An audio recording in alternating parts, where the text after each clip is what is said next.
Temir remont qilingan 60 kvadratdan iborat o'rta qatorda joylashgan 4 qavatli domda ikkinchi qavatida joylashgan 2 xonali kvartiramiz sotilmoqda. Endi tushuntiradigan bo'lsam, kirib kelishda o'ng tarafda sanuzillaridan ko'rsatadigan bo'lsam, sanuzillar alohida, ya'ni bu yerda hojatxonamiz va bu tarafda yuvinish xonamiz joylashgan, baklar qo'yilgan, aristonlar o'rnatilgan, hamma sharoiti bo'lgan. Bu tarafda oshxonamiz, bu tarafda zal, bu tarafda esa bitta xonamiz joylashgan. Bu yerda oshxonamizda bu tarafga, ya'ni balkonga har doimgidek balkonga chiqarishgan. Balkonimiz katta balkon, ko'rishingiz mumkin. Hamma narsasi ajoyib, ya'ni yangi.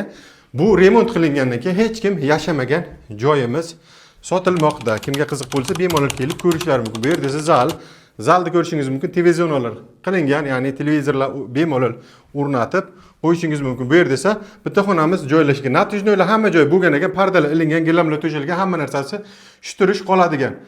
Mana shu xonadonimiz sotiladi. Narxiga keladigan bo'lsak, narxini 34.900 deyishyapti. Yana ozgina o'tib beradigan joy bor. Kelasiz, savdoni qilasiz, bosaveradigan joyi.